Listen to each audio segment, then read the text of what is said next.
Bonjour à tous les amis, c'est Fabien. J'espère que vous êtes en grande forme pour ne pas changer, envie d'entreprendre, envie de tout casser dans le business, envie d'éclater votre business. Alors aujourd'hui dans cette capsule, je vais vous parler de la méthode de paiement la plus courante lorsque vous importez de Chine. On m'a posé la question sur Facebook, comment ça fonctionne lorsque vous faites un règlement en Chine pour passer commande. Donc je vais vous expliquer en quelques détails rapidement.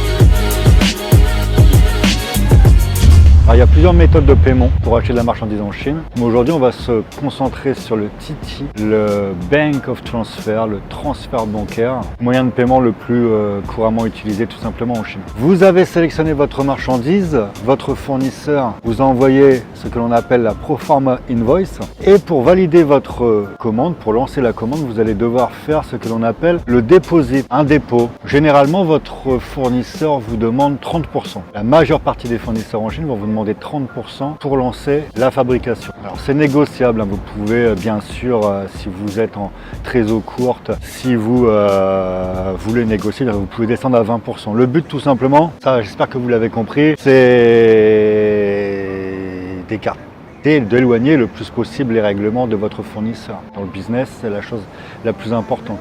Si vous avez le choix entre 20% ou 30%, c'est logique qu'il faut sauter sur les 20%.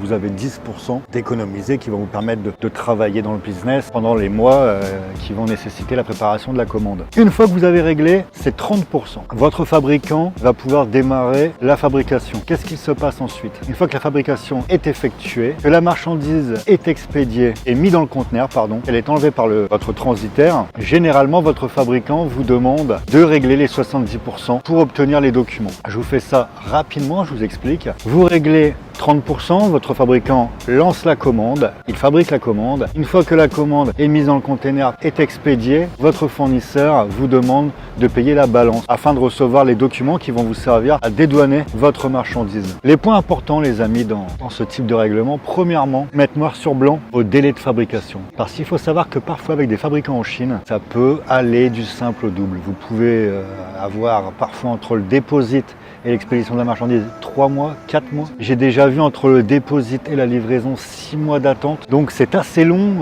Si vous avez réglé 30%, vous avez pendant 6 mois les 30% sont en train de dormir parce qu'ils sont inutilisables. Ils sont investis dans la marchandise en Chine. Et cette marchandise, vous ne pouvez toujours pas en jouir pour faire du business avec. Donc ça, c'est un point très important, les amis, à prendre en ligne de compte. Si vous démarrez le business avec certains fabricants, ils vont vous demander de régler les 70% avant expédition du conteneur, c'est-à-dire avant que la marchandise parte en mer. C'est faisable aussi, c'est négociable. Je dis toujours qu'on met toutes les choses à table, les choses carrées, avant de passer commande. La négociation est claire, on a expliqué qu'on faisait les 30% à tel moment, les 70% à tel moment, on ne revient pas dessus.